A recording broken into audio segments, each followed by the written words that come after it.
SYJC Chapter 7, National Income. Part 6, Methods of Measurement of National Income. There are three methods of measuring national income. 1. Output method/product method. 2. Income method. 3. Expenditure method. 1. Output method. This method of measuring national income is also known as product method or inventory method. This method approaches national income from the output side.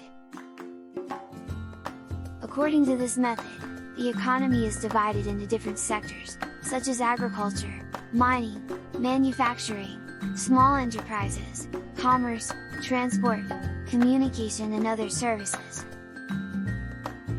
The output or product method is followed either by valuing all the final goods and services, produced during a year, at their market price or by adding up all the values at each higher stage of production, until these products are turned into final products. While using this method, utmost care must be taken to avoid multiple or double counting. To avoid double counting, this method suggests two alternative approaches for the measurement of GNP. I. Final goods approach, the final product approach. Final goods are those goods which are ready for final consumption. According to this approach, value of all final goods and services produced in primary, secondary and tertiary sector are included, and the value of all intermediate transactions are ignored. Intermediate goods are involved in the process of producing final goods, that is, the final flow of output purchased by consumers. Hence, the value of final output includes the value of intermediate products. For example, the price of bread includes the cost of wheat, making of flour, etc. Wheat and flour are both intermediate goods. Their values are paid up during the process of production. In the final product, i.e. bread, the values of intermediate goods are already included. Thus, the separate accounting of the values of intermediate goods, along with the accounting of the value of final product, would mean double counting. To avoid this, the value of only the final product or goods must be computed. 2. Value-added approach, the value-added method. In order to avoid double counting, value-added approach is used. According to this approach, the value added at each stage of the production process is included.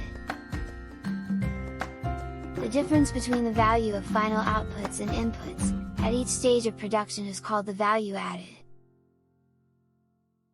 Thus, GNP is obtained as the sum total of the values added by all the different stages of the production process, till the final output is reached in the hands of consumers, to meet the final demand. Value added at each stage is calculated by deducting the value of inputs from the value of output produced. The sum total added at different stages make GNP. In the table, the value of final good, shirt, is 500. The sum total of value added at each stage of production is also 500. Thus the total value added is equal to the value of final goods. 150 plus 100 plus 150 plus 100 equals 500. Precautions. While estimating national income by output method, following precautions should be taken. 1. To avoid double counting, only the value of final goods and services must be taken into account. 2. Goods used for self-consumption by farmers should be estimated by guesswork. Imputed value of goods produced for self-consumption is included in national income.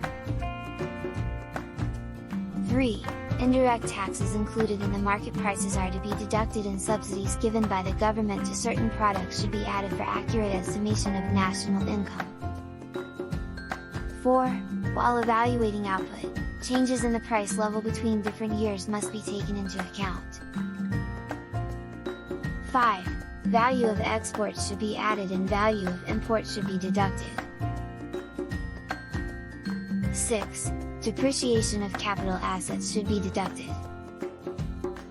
7. sale and purchase of second-hand goods should be ignored as it is not a part of current production.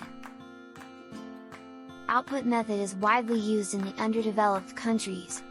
However, it is less reliable because of the margin of error.